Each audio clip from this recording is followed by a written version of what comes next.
میں نے پہلے چوکیدار کی بیوی کو اپنے پاس بٹھایا اور اس کو کہا کہ وہ زرینہ اور عباس کا تعلق اچھی طرح بتائے۔ اس نے وہی بیان دیا جو چوکیدار دے چکا تھا۔ عباس کے سوا زرینہ کسی اور کے ساتھ بات نہیں کرتی تھی۔ چوکیدار کی بیوی نے کہا، میں اس گھر میں زیادہ جاتی ہوں، عباس کی بہنیں مجھ کو اچھی لگتی ہیں اور وہ میرا بہت خیال بھی رکھتی ہیں۔ میں ان کا کام زیادہ کرتی ہوں۔ میں نے عباس اور زرینہ کو جس طرح وہاں دیکھا ہے اس طرح اور کوئی نہیں دیکھ سکتا۔ ان کو میں نے ایک چارپائی پر اکٹھے بیٹھے دیکھا ہے۔ زرینہ کے گھر میں بھی میں نے دیکھا ہے زرینہ کو کہ جس طرح اس کی عادت ہے اسی طرح وہ چپ چاپ تھی۔ عباس آ گیا تو زرینہ گلاب کے پھول کی طرح کھل گئی اور اس کی زبان چل پڑی۔ میں نے اس کو اس طرح کئی بار دیکھا ہے۔ ایسا بھی ہوا ہے کہ زرینہ نے مجھ کو کہا کہ عباس کو ادھر بھیجنا، لیکن کسی کو پتہ نہ لگے کہ میں نے تم کو کہا ہے۔ شادی کے بعد تم نے ان دونوں کو دیکھا ہوگا، میں نے کہا۔ ہاں، پھر بھی اس کی ملاقات ہوئی ہوگی۔ اس ایک مہینے میں زرینہ 3-4 بار گھر آئی تھی، چوکیدار کی بیوی نے کہا۔ میں نے 2 مرتبہ عباس اور زرینہ کی ملاقات دیکھی تھی۔ دونوں کے چہرے مہرے اداس تھے۔ ایک بار تو میں نے زرینہ کی آنکھوں میں آنسو بھی دیکھے تھے۔ میں نے اس عورت کے ساتھ بہت باتیں کریں اور اس کی سنی۔ ان سے مجھ کو پورا یقین ہو گیا کہ زرینہ اپنے ماموزاد عباس کو چاہتی تھی۔ مجھ کو پیر پر بھی شک ہے، چوکیدار کی بیوی نے کہا۔ آپ کو یہ تو معلوم ہوگا کہ پیر کے گھر میں کیا ہوتا ہے۔ میرے اوپر تو اس کی بہت مہربانیاں ہیں۔ 7-8 دن گزرے، پیر نے مجھ کو بلایا اور کہا، کسی بہانے زرینہ کے سسرالی گاؤں جاؤ اور زرینہ کے کان میں کہو کہ تمہارے خامند میرے ہاتھ سے تم پر تعویذ کرانا چاہتا ہے، جو میں نہیں کرتا۔ میں اس کے کہنے پہ 2 مرتبہ تمہارے پاس آیا تھا۔ میں نے تم کو جو تعویذ پلائے ہیں وہ خالی کاغذ کے تھے، تعویذ نہیں تھے۔ میں تمہارے دل کا حال جانتا ہوں، تم جس کو دل سے چاہتی ہو اس کو بھی چاہتی ہو۔ تم ایسے کرو کہ کسی روز میرے پاس آ جاؤ، میں تم کو ایسا تعویذ دوں گا کہ اقبال تم کو طلاق دے دے گا اور تمہاری شادی اس آدمی کے ساتھ ہو جائے گی جس کو تم چاہتی ہو۔ خدا کا کرنا کیا ہوا کہ دوسرے دن زرینہ اپنے ماں باپ کے پاس آئی۔ میں نے موقع نکال کر اس کو پیر کا پیغام دے دیا۔ زرینہ نے کہا کہ پیر جی کو کہنا کہ آپ مجھ پر بہت مہربانی کر رہے ہیں۔ اگر آپ کو مجھے طلاق دلوا کر میری دوسری شادی کرانے کی طاقت رکھتے ہیں تو آپ یہ کام میرے بغیر بھی کر سکتے ہیں۔ آپ یہ کام کر دیں تو جتنا نذرانہ آپ کہیں گے اس سے بھی زیادہ دوں گی۔ میں نے پیر کو زرینہ کا جواب دیا تو اس نے کہا کہ اس کو کہو کہ اس کے بغیر یہ کام نہیں ہو سکتا۔ زرینہ نے رات ماں باپ کے گھر گزاری۔ میں نے صبح اس کو کہا کہ پیر کہتا ہے کہ تمہارا آنا ضروری ہے۔ زرینہ نے جواب دیا کہ میں ایسی ہوتی تو اقبال سے زیادہ خوبصورت جوان کون ہوگا۔ میں نے اپنے خامند کو جواب دے دیا ہے، میں کسی اور کے پاس نہیں جا سکتی۔ پھر پتہ چلا کہ زرینہ لاپتہ ہو گئی ہے۔ پیر نے زرینہ کا جواب سن کر کیا کہا تھا، میں نے پوچھا۔ پیر نے سر ہلا کر کہا تھا کہ آ جائے گی، چوکیدار کی بیوی نے جواب دیا۔ میں نے چوکیدار کی بیوی کو باہر بیٹھنے کو کہا اور سوچنے لگا، دماغ پر بہت زور دیا۔ میرے سامنے 2 آدمی تھے، پیر اور عباس۔ عباس کی بابت بات صاف تھی، وہ لڑکی کو اپنے گھر میں نہیں رکھ سکتا تھا۔ میں نے چوکیدار کو اندر بلا کر کہا کہ وہ عباس کے گھر پر دن رات نظر رکھے، وہ جدھر جائے اس کو دیکھے۔ اگر آدھی رات کے وقت یا اس کے بعد بھی کوئی ایسی گڑبڑ دیکھے جو مجھ کو بتانی ضروری ہو تو مجھ کو آ کر جگا لے۔ اس کی بیوی کو میں نے پھر اندر بلایا اور اس کو کہا کہ اگر وہ عباس کے گھر کے اندر کا حال دیکھے اور وہ پیر کے پاس بھی جاتی ہے تو دیکھنے اور سونگنے کی کوشش کرے کہ زرینہ وہاں تو نہیں۔ میرا سادہ شک پیر کے اوپر ہی تھا۔ میں آپ کو بتا نہیں سکتا کہ اس کا اثر و رسوخ جادو کی طرح کام کرتا تھا۔ اس کے گھر پر چھاپا مارنا آسان نہیں تھا۔ چھاپا تو مارا جا سکتا تھا لیکن چھاپا ناکام ہونے کا ڈر تھا۔ اس پیر کے خلاف کارروائی کے واسطے پورے ثبوت اور شہادت کا ہونا لازمی تھا۔ میں نے اس کے گھر کی مخبری کے واسطے انتظام کر دیا اور عباس کی نقل و حرکت دیکھنے کے واسطے بھی میں نے چوکیدار اور اس کی بیوی کے علاوہ مزید انتظام کر دیا۔ زرینہ کی ماں اپنے خامند کے ساتھ آئی ہوئی تھی، اس کو اندر بلایا۔ اس نے اندر آتے ہی روتے ہوئے پوچھا، میری بیٹی کا کچھ پتہ چلا؟ بیٹھ جاؤ ماں جی، میں نے اس کو کہا، اللہ مددگار ہے، لیکن تم کچھ بتاؤ گی تو میں تمہاری بیٹی کو واپس لا سکوں گا نا؟ مجھ کو صرف یہ بتا دو کہ وہ کس کو پسند کرتی تھی۔ اس نے جب تم کو کہا تھا کہ اس کی شادی نہ کرو پھر یہ کہا تھا کہ اقبال کے ساتھ شادی نہ کرو، تو تم نے سوچا تو ہوگا کہ وہ اپنی مرضی کے کس آدمی کے ساتھ شادی کرنا چاہتی ہے۔ وہ چپ رہی۔ میں اس کے جواب کے انتظار میں چپ ہو گیا۔ پھر اس نے سر جھکا لیا۔ وہ عزت دار عورت تھی اور دیہاتی بھی تھی۔ وہ منہ سے ایسی بات نکالنے کو برا سمجھتی تھی کہ اس کی بیٹی کسی اور کو چاہتی تھی۔ تم جو بات کہنے سے جھجکتی ہو وہ میں کہہ دیتا ہوں، میں نے کہا۔ وہ عباس کو چاہتی تھی۔ عباس تمہارے بھائی کا بیٹا ہے نا؟ منہ سے کچھ بولو، پردہ نہ ڈالو۔ اگر بیٹی چاہیے تو پردے اٹھا دو۔ آپ ٹھیک کہتے ہیں، اس نے کہا۔ اس نے مجھ سے یہ بھی کہا تھا کہ میرا رشتہ عباس کو دے دو۔ پھر کیوں نہ دیا؟ اگر میری مرضی چلتی تو زرینہ عباس کے گھر ہی جاتی، اس نے کہا۔ زرینہ کا باپ نہیں مانتا تھا۔ وہ میرے بھائی کو اچھا نہیں سمجھتا۔ وہ یہ بھی کہتا تھا کہ اقبال کا خاندان زیادہ امیر ہے اور اقبال عباس سے زیادہ خوبصورت ہے۔ میں اصل وجہ جانتی تھی۔ میں اپنے بھائی کو کہتی تھی کہ زرینہ کے باپ کو راضی کر کے ہاتھ میں لے لو اور زرینہ کو عباس کے لیے مانگ لو، لیکن زرینہ کے باپ کو راضی کرنے میں وہ اپنی بے عزتی سمجھتا تھا۔ اس عورت کے ساتھ بہت باتیں ہوئیں۔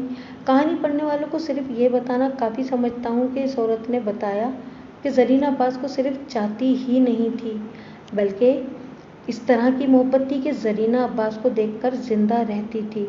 ان لوگوں کی سیاست کتنی الٹی تھی کہ اس پر اپنی اولاد کی خوشیاں قربان کر دیتے تھے۔ میں نے زرینہ کی ماں سے پوچھا کہ ایسا ہو سکتا ہے کہ زرینہ اقبال سے بھاگ کر عباس کے پاس آ گئی ہو؟ اس نے کانوں پر ہاتھ رکھ لیے۔ پھر اس نے عقل کی ایک بات کہی۔ اگر اس کو خاوند کے گھر سے بھاگنا تھا تو وہ شادی سے پہلے عباس کے ساتھ بھاگ جاتی۔ اس نے کہا، میرے دل کو بھی اس کا افسوس رہے گا کہ میری بیٹی پر ظلم ہوا ہے، پر میں کیا کر سکتی ہوں؟ بیٹی نے تم کو بتایا تو ہوگا کہ اقبال کے ساتھ اس نے دل لگا لیا ہے یا نہیں؟ دل کہاں لگا لیا تھا جی، اس نے کہا۔ وہ تو جب آتی ہے روتی ہے۔ اس نے تم کو بتایا تھا کہ اس کا اقبال کے ساتھ اور اقبال کا اس کے ساتھ سلوک کیسا ہے؟ نہیں، اس نے جواب دیا، کبھی نہیں بتایا۔ میں نے اس کو گھر بھیج دیا۔ اسی رات کا واقعہ ہے۔ میں گہری نیند سویا ہوا تھا۔ دروازے پر کسی نے بڑے زور زور سے ہاتھ مارے۔ میں نے دروازہ کھولا۔ زرینہ کے گاؤں کا چوکیدار تھا۔ جناب، گستاخی معاف، اس نے ہاتھ جوڑ کر کہا، ایک خبر لایا ہوں۔ میں گاؤں کا چکر لگا رہا تھا کہ کسی کو بہت تیز تیز باہر سے گاؤں کی طرف آتے دیکھا۔ میں اس کے راستے میں چھپ گیا۔ چاندنی مدھم ہے لیکن آدمی نظر آ جاتا ہے۔ وہ کوئی عورت تھی، اس کے ہاتھ میں کلہاڑی تھی۔ اس نے مجھ کو نہیں دیکھا، میرے قریب سے دوڑتی ہوئی گزر گئی۔ میں نے اس کو پہچانا نہیں۔ وہ آگے نکل گئی تو میں اس کے پیچھے جانے کے واسطے دوڑ کر ایک مکان کے پیچھے چھپ گیا۔ اس نے میرے قدموں کی آواز سن لی ہوگی، اس واسطے اس نے رک کر پیچھے دیکھا، پھر تیز دوڑی۔ میں وہاں سے اور آگے ایسی جگہ چلا گیا جہاں سے اس کو دیکھ سکتا تھا۔ وہ عباس کے دروازے پر رکی اور دروازہ کھٹکھٹایا۔ دروازہ کھلا اور وہ اندر چلی گئی۔ اگر وہ آہستہ آہستہ چلتی آتی تو مجھ کو شک نہ ہوتا۔ وہ دوڑتی آ رہی تھی اور دوڑتی گئی۔ پھر اس کے ہاتھ میں کلہاڑی بھی تھی۔ میں نے وقت دیکھا، آج تک مجھ کو یاد ہے 11 بجنے میں کچھ منٹ باقی تھے۔ وہ گاؤں تھانے سے 1.5 پونے 2 میل دور تھا۔ میں نے ذرا سا بھی نہ سوچا اور نہ انتظار کیا۔ جو کپڑے پہنے ہوئے تھے انہی میں دوڑ پڑا اور تھانے میں آ گیا۔ ایک ہیڈ کانسٹیبل اور 3 کانسٹیبلوں کو ساتھ لیا، سائیکلیں نکالی اور ہم سب روانہ ہو گئے۔ لاٹھیاں، ٹارچیں اور 2 ہتھکڑیاں ساتھ لے لی تھیں۔ گاؤں کی طرف پگڈنڈی جاتی تھی۔ سڑک ہوتی تو ہم زیادہ وقت نہ لگاتے۔ چوکیدار دوڑتا آ رہا تھا۔ اس کے واسطے سائیکل نہیں تھی۔ گاؤں کے باہر رک کر سائیکلیں پھینکی۔ مجھ کو عباس کا گھر معلوم نہیں تھا۔ گاؤں میں اتنی خاموشی تھی جیسے ساری آبادی مر گئی ہو۔ ہم کو چوکیدار کا انتظار کرنا پڑا۔ غریب آدمی نوکری کا مارا ہوا دوڑتا آ رہا تھا۔ اس کا سانس اکھڑ گیا تھا۔ وہ ہم کو عباس کے گھر کے سامنے لے گیا۔ میں نے دروازے پہ زور سے ہاتھ مارا، کوئی جواب نہ ملا۔ 2 کانسٹیبلوں کو مکان کے پیچھے بھیج دیا اور دروازے پر پھر ہاتھ مارا، پھر بھی کوئی جواب نہ ملا۔ میں نے چوکیدار کو کہا کہ عباس کے باپ کو آواز دو اور اس کو کہو کہ دروازہ کھولو، تھانے دار آیا ہے، نہیں کھولو گے تو تمہاری بیٹیوں کو بھی گرفتار کر کے لے جائیں گے۔ چوکیدار نے میرے کہنے پر عمل کیا اور اس نے دروازے پر ہاتھ مارا۔ دروازہ کھل گیا۔ چوکیدار نے مجھ کو بتایا کہ یہ عباس کا باپ ہے۔ تمہارے گھر میں کلہاڑی والی عورت جو ہے اس کو سامنے لاؤ، میں نے اس کو کہا۔ وہ چپ چاپ کھڑا رہا۔ میں نے اپنا سوال دہرایا تو اس نے آگے آ کر میری ٹھوڑی پکڑ لی۔ آپ اندر آ جائیں، اس نے کہا۔ وہ میری بھانجی زرینہ ہے۔ ہم کو تو سمجھ نہیں آ رہی تھی کہ کیا کریں، اندر آ کر دیکھیں۔ میں اندر چلا گیا۔ سین میں ایک اور آدمی کھڑا تھا، اس کو میں پہچانتا تھا، وہ زرینہ کا باپ تھا۔ وہ مجھ کو بڑے کمرے میں لے گیا۔ وہاں زرینہ کی ماں کھڑی تھی، اس کے چہرے پر خوف تھا۔ 3 جوان لڑکے بھی وہاں تھے اور 3 لڑکیاں، سب گھبرائے ہوئے تھے۔ مجھ کو سب کی بابت بتایا گیا۔ 2 زرینہ کے بھائی تھے، ایک بڑا ایک چھوٹا، ان کے ساتھ عباس کھڑا تھا، 2 لڑکیاں تھیں، عباس کی بہنیں تھیں اور تیسری زرینہ تھی۔ میں نے چوکیدار کو کہا کہ نمبردار کو ساتھ لے آئے اور اس کو کہے کہ 2-3 معزز آدمی بھی ساتھ لیتا آئے۔ نمبردار 2 آدمیوں کے ساتھ آ گیا تو میں نے انہیں کمرے میں لے گیا اور ان سے پوچھا کہ وہ لاپتہ لڑکی زرینہ کو پہچانتے ہیں؟ تینوں اس کو پہچانتے تھے۔ میں نے لڑکی کی برآمدگی کی کاغذی کارروائی کی اور سب کو تھانے چلنے کو کہا۔ میں ان سے یہاں بیان نہیں لینا چاہتا تھا۔ میں نے جب چوکیدار کو بھیجا تھا کہ وہ نمبردار کو بلا لائے، اسی وقت نمبردار نے میں نے زرینہ سے کچھ باتیں بھی پوچھی تھیں نمبردار کے آنے تک، لیکن وہ اتنی زیادہ گھبراہٹ میں تھی کہ اس نے میرے منہ کی طرف دیکھتے رہنے کے سوا کوئی جواب نہیں دیا تھا۔ دوسروں کا بھی یہی رویہ تھا۔ بیان دینے کے لیے تھانہ موزوں جگہ ہوتی ہے۔ میں آگے نکل گیا۔ ہیڈ کانسٹیبل اور کانسٹیبل ان سب کو میرے پیچھے پیچھے تھانے لے آئے۔ اس وقت صبح ہو رہی تھی اور اذانیں ہو رہی تھیں۔ میں نے عباس اور زرینہ کو اپنے دفتر میں بٹھا لیا۔ ان سے الگ الگ تفتیش ہونی تھی، لیکن لڑکی برآمد ہو چکی تھی۔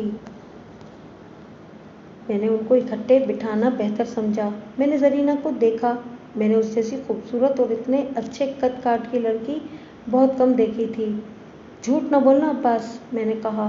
تم نے ڈاکہ نہیں ڈالا، چوری نہیں کی، تم نے جواں مردوں والا کام کیا ہے۔ اب ڈرو نہیں۔ تم نے جو کچھ کیا ہے وہ محبت کے پیچھے کیا ہے۔ اگر زرینہ شادی شدہ نہ ہوتی تو پھر اس کو گھر سے بھگا لینا جرم نہیں تھا۔ میں اس کا بیان لکھ لیتا کہ یہ بالغ ہے اور اپنی مرضی سے گئی ہے، لیکن یہ کسی کی بیوی ہے۔ کسی کی بیوی کو ورغلا کر یا اٹھا کر اپنے ساتھ لے جانا جرم ہے۔ اس کے سسرال والے اچھے لوگ ہیں، انہوں نے کہا ہے کہ زیور اور پیسہ نہیں گیا، صرف لڑکی گئی ہے۔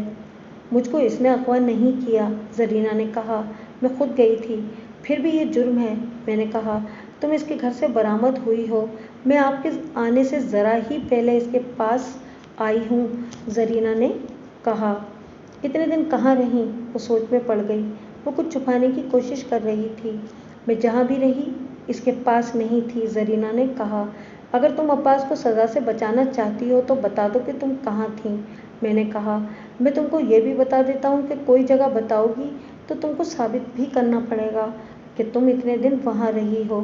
تمہارے سامنے 2 راستے ہیں، بتا دو کہ تم کہاں رہیں یا عباس کو 2-3 سال کی قید دلا دو۔